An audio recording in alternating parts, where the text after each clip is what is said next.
ഇഷ്ടപ്പെടുന്ന ഒരു വിഭാഗമുണ്ട്. അഥവാ അള്ളാഹുവിന് ഒരാളോട് ഇഷ്ടം തോന്നിയാൽ അള്ളാഹു ആകാശ ലോകങ്ങളിലുള്ള മലക്കുകളോട് പറയും, ഇന്നാലിന്ന ഒരാൾ എനിക്ക് ഇഷ്ടമാണെന്ന്, ഇന്നാലിന്ന നാട്ടിലെ ഇന്നാലിന്ന വ്യക്തിയെ എനിക്ക് ഇഷ്ടമാണെന്ന്, അതുകൊണ്ട് നിങ്ങളും അയാളെ ഇഷ്ടപ്പെടണമെന്ന് അള്ളാഹു മലക്കുകളോട് പറയും. അപ്പൊ മഹാനായ ജിബ്രീൽ അലൈഹിസ്സലാം ആകാശ ലോകങ്ങളിലുള്ള സർവ്വ മലക്കുകളെയും വിളിക്കും, യാ മലായികതി, എന്റെ മലക്കുകളെ, ഇന്നാലിന്ന മനുഷ്യനെ അള്ളാഹുവിന് വലിയ ഇഷ്ടമാണ്, അതുകൊണ്ട് നിങ്ങൾ ഇഷ്ടപ്പെടണം. അവരിഷ്ടപ്പെടും. ആകാശങ്ങളിലുള്ള മലക്കുകളും അള്ളാഹുവും അവിടെയുള്ള ആത്മാക്കളും ഇന്നാലിന്ന വ്യക്തിയെ ഇഷ്ടപ്പെടാൻ തുടങ്ങിയാൽ അവർക്ക് ദുനിയാവിൽ ഭൂമിയിൽ അവരുടെ അംഗീകാരം വർദ്ധിക്കും. ജനങ്ങൾ അവരെ സ്നേഹിക്കാൻ തുടങ്ങും, ജനങ്ങൾ അവരെ ആദരിക്കാൻ തുടങ്ങും, ജനങ്ങൾ അവരെ ഇഷ്ടപ്പെടാൻ തുടങ്ങും, ജനങ്ങൾ അവർക്ക് പരിഗണന നൽകാൻ തുടങ്ങും. അതല്ലാതെ സ്ഥാനമാനങ്ങൾക്കും പരിഗണനകൾക്കും അതുപോലെ പ്രശസ്തിക്കും വേണ്ടി നമ്മൾ എത്ര അധ്വാനിച്ചാലും അതൊക്കെ നഷ്ടത്തിലായിരിക്കും, ദുനിയാവിലെയും ആഖിറത്തിലെയും നഷ്ടത്തിലായിരിക്കുമെന്നും നമ്മുടെ മുമ്പിൽ വെച്ച് ഒരുപക്ഷെ അവർ നമ്മെ പുകഴ്ത്തി സംസാരിച്ചേക്കാം, നമ്മുടെ മുമ്പിൽ വെച്ച് നമ്മെ കുറിച്ച് നല്ലത് പറഞ്ഞേക്കാം, നമ്മുടെ അഭാവത്തിൽ അവർ നമ്മെ ചീത്ത പറയുകയേ ചെയ്യുള്ളൂ. പലപ്പോഴും പല ആളുകൾ വേദിയിലിരുത്തി നന്നായി പുകഴ്ത്തും.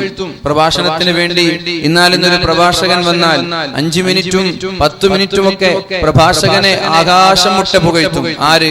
സംഘാടകരിൽപ്പെട്ട വളരെ കഴിവുള്ള ഒരു സംഘാടകൻ മൈക്ക് ഉപയോഗിച്ച് ആകാശം മുട്ട, മാനം മുട്ട പുകഴ്ത്തും.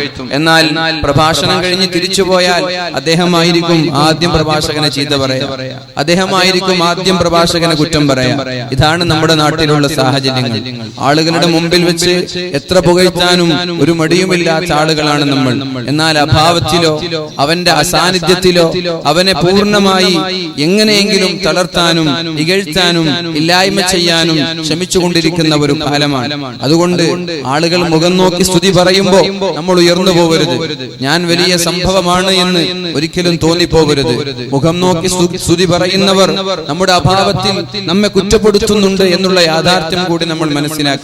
ഏതായാലും ഈ മഹത്തായ സ്ഥാപനത്തിന് വേണ്ടി കഠിനാധ്വാനം ചെയ്യുന്ന ആളുകൾ, ഞാനിവിടെ എൻ്റെ ഒരു സുഹൃത്തിന്റെ മൻസൂർ ഹുദവിയുടെ കല്യാണത്തിന് വന്നപ്പോ ഈ മഹത്തായ സ്ഥാപനത്തിലേക്ക് ഒന്ന് സന്ദർശിക്കാനും കാണാനും കുട്ടികളോട് സംസാരിക്കാനൊക്കെ ക്ഷണിച്ചിട്ടുണ്ട്.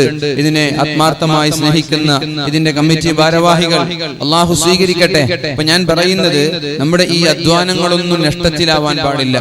ജീവിതത്തിലെ ഒരുപക്ഷെ കുടുംബത്തെയും മക്കളെയും സമ്പാദ്യങ്ങളെയൊക്കെ രണ്ടാം മേഖലകളിലേക്ക് മാറ്റി ആദ്യത്തെ സ്ഥാനം ഈ സ്ഥാപനത്തിന് നൽകി ആത്മാർത്ഥമായി പ്രവർത്തിക്കുന്ന ആളുകളുണ്ടാകും.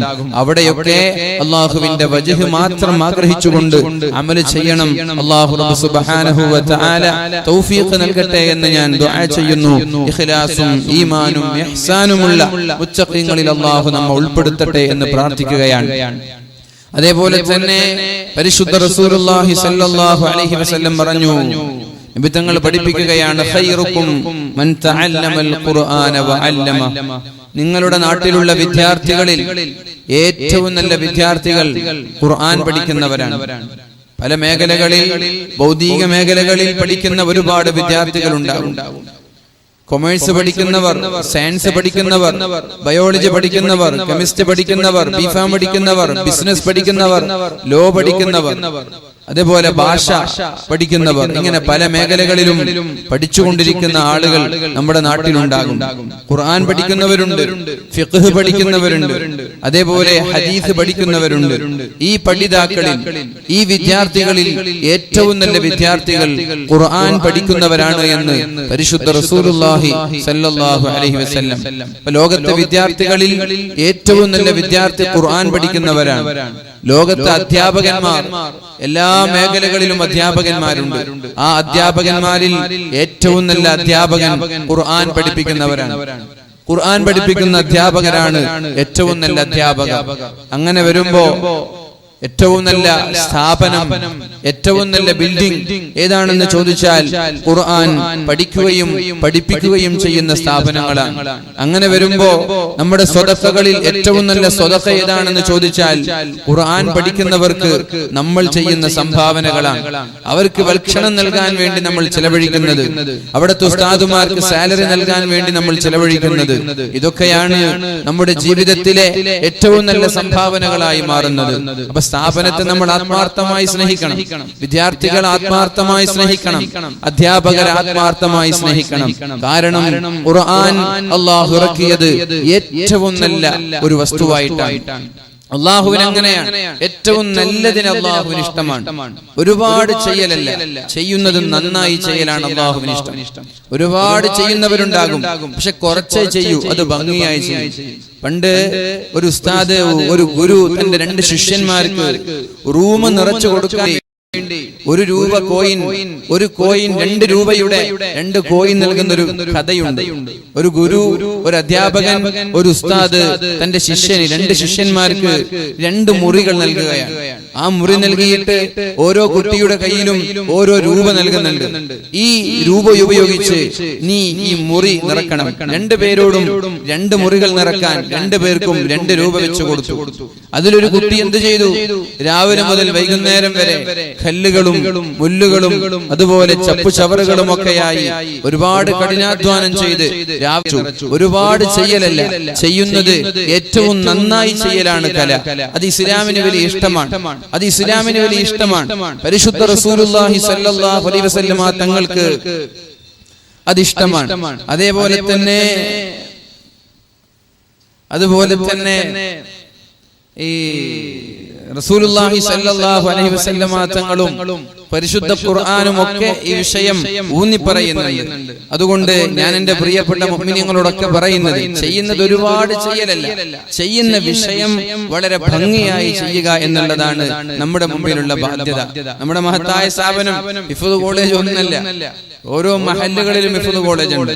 ഞാൻ ഇന്നലെ പെർലയിലെ ഒരു ഹിഫ്ദ് കോളേജ് ഉദ്ഘാടനത്തിന് ഇതേപോലെ പ്രഭാഷണം നടത്തുകയുണ്ടായി. അങ്ങനെ കാസർഗോഡ് ജില്ലയിൽ എണ്ണിയാൽ ഓരോ 5 കിലോമീറ്ററുകൾക്കിടയിലും ഓരോ ഹിഫ്ദ് സ്ഥാപനങ്ങളുണ്ട്. ഞാൻ ഹിഫ്ദ് സ്ഥാപനങ്ങളെ നിരുത്സാഹപ്പെടുത്തുന്ന ഒരാളാണ്. അത്തരം സ്ഥാപനങ്ങൾ ഇനി തുടങ്ങരുത് എന്ന് പറയുന്ന ആളാണ്. പക്ഷേ ഞാൻ നിങ്ങളോട് പറയാണ്, നമ്മുടെ ഹിഫ്ദ് സ്ഥാപനം വെറും ഒരു ഹാഫിലിങ്ങളാക്കി ഇറക്കുന്നതിന് പകരം ഏറ്റവും നല്ല പ്രൊഡക്റ്റിനെ പുറത്തിറക്കാൻ നമ്മൾക്ക് കഴിയണം. നിങ്ങളൊന്ന് മാറി ചിന്തിക്കണം. നിങ്ങൾ മാറി ചിന്തിക്കുകയും ഈ മഹത്തായ സ്ഥാപനത്തിലെ നമ്മുടെ വിദ്യാർത്ഥികൾ പരിശുദ്ധമായ ഖുർആനിൽ നല്ല അവഗാഹമുള്ളവരായി, അതുപോലെ തന്നെ ഒരു മിനിമം ഇംഗ്ലീഷ് ഭാഷയെങ്കിലും വളരെ ഭംഗിയായി കൈകാര്യം ചെയ്യുന്നവരായി, അതേപോലെ ഖുർആനിന്റെ അർത്ഥം അറിയുന്ന ഒരു ഹാഫിലിങ്ങളാക്കിയെങ്കിലും ഒരു 3 വർഷം കൊണ്ട് നിങ്ങൾ ഇറക്കാൻ ശ്രമിക്കണം. വെറും ഒരു ഹാഫിലാക്കി നിങ്ങൾ ഇറക്കരുത്. ഞാൻ നിങ്ങളോട് പറയാം, 3 വർഷം നമ്മുടെ മുമ്പിലുണ്ട്, അല്ലെ? 3 വർഷത്തെ കോഴ്സ് അല്ലേ? 3 വർഷം നമ്മുടെ മുമ്പിലുണ്ട്. ഈ 3 വർഷത്തെ കാലയളവിൽ ഇംഗ്ലീഷ് ഭാഷ നന്നായി കൈകാര്യം ചെയ്യുന്ന കുട്ടികളാക്കണം. അതേപോലെ ഖുർആനിന്റെ മുഴുവനും അർത്ഥമറിയുന്ന ഹാഫിലിങ്ങളാക്കി ഇറക്കണം. പിന്നെ വലിയ വലിയ കിതാബുകൾക്ക് സമയമില്ല, അത് പിന്നെ മറ്റുള്ള സ്ഥാപനങ്ങളിൽ പോയി പഠിക്കും. അപ്പൊ എല്ലാ സ്ഥാപനങ്ങളും ഒരുപോലെ ഹാഫിലിങ്ങൾ ഇറക്കി ഒരു 3 വർഷം കൊണ്ട് ഹാഫിലിങ്ങൾ പുറത്തിറങ്ങി. ആ ഹാഫിലിങ്ങളെ കൊണ്ട് സമുദായത്തിന് ഒരു നേട്ടം ഉണ്ടാവില്ല. ഞാൻ പോകുന്ന വിഷയം വളരെ ഗൗരവത്തോടെ നിങ്ങൾ എടുക്കണം. ഞാൻ ഒരിക്കലും ഹിഫ്ദിനെ നിരുത്സാഹപ്പെടുത്തല്ല. വെറും ഹിഫ്ദ് മാത്രം പഠിച്ച് പുറത്തിറങ്ങി മറ്റുള്ള മേഖലകളിലേക്ക് പഠിക്കാൻ പോവാതെ പിന്നെ ഇങ്ങനെ സ്കൂളിലൊക്കെ പോയി കളിച്ച് +1 +2 കഴിഞ്ഞു ചങ്ങാതിമാരുമായി അടിച്ചു പൊളിച്ച് ഇത്തരം ഹാഫിദുകളെ കൊണ്ട് സമുദായത്തിന് എന്ത് നേട്ടമാണ്? അവർ സ്വാഭാവികമായി മറന്നു പോകുമെന്നാണ്. ഈ ഖുർആൻ മറന്നു പോവുക എന്ന് പറഞ്ഞാൽ വെറുതെ ഒരാൾ മറക്കൂല എന്നാണ്. ഖുർആൻ മറക്കുക എന്ന് പറയില്ലേ? ഖുർആൻ മറന്നാൽ ശിക്ഷയുണ്ട് എന്നൊക്കെ നമ്മൾ പറയില്ലേ? ഖുർആൻ വെറുതെ മറക്കൂല. ഖുർആൻ മറക്കുന്നത് ഖുർആൻ പഠിച്ചവർ തെറ്റിലേക്ക് നീങ്ങുമ്പോഴാണ്. ഖുർആൻ പഠിച്ചവർ തെറ്റിലേക്ക് നീങ്ങിയാൽ, തിന്മയിലേക്ക് നീങ്ങിയാൽ അത് അവർക്ക് മറന്നുപോകും. അതൊരു മുസീബത്താണ്, അതവർ മറന്നുപോകും. നേരെ മറിച്ച് ഖുർആൻ പഠിച്ചവർ ഖുർആൻ പഠിച്ചതുപോലെ ജീവിച്ചാൽ അവർക്കത് മറക്കൂല എന്നാണ്. പിന്നെ അവർക്ക് മറക്കണമെങ്കിൽ അവരുടെ പ്രായാധിക്യം കൊണ്ട് മറക്കണം. അത്തരം മറവിക്ക് അല്ലാഹു ശിക്ഷ നൽകുകയുമില്ല. മനസ്സിലാക്കണം. നിങ്ങളോടില്ലേ ഖുർആൻ, പരിശുദ്ധ ഖുർആൻ ആർക്കും അങ്ങനെ മറക്കൂല. പഠിച്ച ഒരാൾക്ക് ഖുർആൻ മറക്കൂല. കാരണം ഖുർആൻ മറക്കണമെങ്കിൽ ചില വൈകല്യങ്ങൾ ഉണ്ടാവണം. വൈകല്യം ഒന്ന് വാർദ്ധക്യമാണ്. വാർദ്ധക്യത്തിന് മറന്നതിന്റെ പേരിൽ അള്ളാഹു നാളെ ശിക്ഷിക്കൂല. അല്ലെങ്കിൽ വേറെന്തെങ്കിലും അസുഖങ്ങൾ ഉണ്ടാകണം, അങ്ങനെ മറന്നുപോയാലും ശിക്ഷിക്കൂല. പിന്നെ ഖുർആൻ മറക്കുന്നത് ഒരാൾ തെറ്റുകാരനായി മാറുമ്പോഴാണ്. തെറ്റു ചെയ്താൽ ഖുർആൻ മറക്കും. തെറ്റിന്റെ ആളുകളായി മാറിയാൽ ഖുർആൻ മറക്കും. അള്ളാഹു മറപ്പിച്ചു കളയും. അള്ളാഹു മറപ്പിച്ചു കളയും. മഹാന്മാരായ സ്വഹാബാക്കളുടെ കാലത്ത്, ഉമർ ഇബ്നുൽ ഖത്താബ് റളിയല്ലാഹു അൻഹുവിന്റെ കാലത്ത് മഹാന്മാരായ സ്വഹാബാക്കൾ യുദ്ധത്തിന് വേണ്ടി പുറത്തിറങ്ങിയതാണ്. അങ്ങനെ യാത്ര ചെയ്തുകൊണ്ടിരിക്കെ ഒരു ചെറുപ്പക്കാരനെ കണ്ടു. എവിടെ? ഒരു വീടിന്റെ കോലായിൽ ഒരു ചെറുപ്പക്കാരനെ കണ്ടു. ഈ ചെറുപ്പക്കാരൻ മുസ്ലിമായിരുന്നു, ഹാഫിലായിരുന്നു. പണ്ട് അൽ ബഖറയും ആലു ഇമ്രാനും പഠിച്ചാൽ അവരെ ഹാഫിൽ എന്നാ വിളിക്കുക. അൽ ബഖറയും ആലു ഇമ്രാനും പഠിച്ചാൽ അവരെ ഹാഫിൽ എന്നാ വിളിക്കുക. അപ്പൊ അൽ ബഖറയും ആലു ഇമ്രാനും മനപ്പാഠമുണ്ടായിരുന്ന ഒരു മുസ്ലിം ചെറുപ്പക്കാരൻ എന്ത് ചെയ്തു? ഒരു യുദ്ധത്തിന് പോയപ്പോ ശത്രുപക്ഷത്തു നിന്നുള്ള ഒരു സുന്ദരിയായ പെണ്ണിനെ കാണാനിടയായി. ശ്രദ്ധിക്കണം, സൂറത്തുൽ ബഖറയും ആലു ഇമ്രാനും മനപ്പാഠമാക്കിയ ഒരു സ്വഹാബിയാണ്. യുദ്ധത്തിന് പോയപ്പോ സുന്ദരിയായ ഒരു പെണ്ണിനെ കാണാനിടയായി. ശത്രുപക്ഷത്ത് ക്രിസ്ത്യാനിയായ ഒരു പെണ്ണ്, നസ്രാനിയായ പെണ്ണാണ്. ആ പെണ്ണിനോട് മനസ്സിൽ എന്തെന്നില്ലാത്ത പ്രേമം തോന്നി, സ്നേഹം തോന്നി. ആ പെണ്ണിനെ വിവാഹം കഴിക്കണമെന്ന് അയാൾക്ക് അദ്ദേഹത്തിന് വല്ലാതെ താല്പര്യമുണ്ടായി. അങ്ങനെ പെണ്ണിന്റെ പിന്നാലെ പോയി. ഇവിടെ യുദ്ധം നടക്കുമ്പോ ഇദ്ദേഹം പെണ്ണിന്റെ പിന്നാലെ പോയി. അങ്ങനെ പെണ്ണിനോട് പ്രപ്പോസൽ നടത്തി, എന്നെ കല്യാണം കഴിക്കുമോ എന്ന് ചോദിച്ചു. പെണ്ണ് പറഞ്ഞു, നീ കുരിശ് ധരിച്ചാൽ ഞാൻ നിന്നെ വിവാഹം കഴിക്കാം.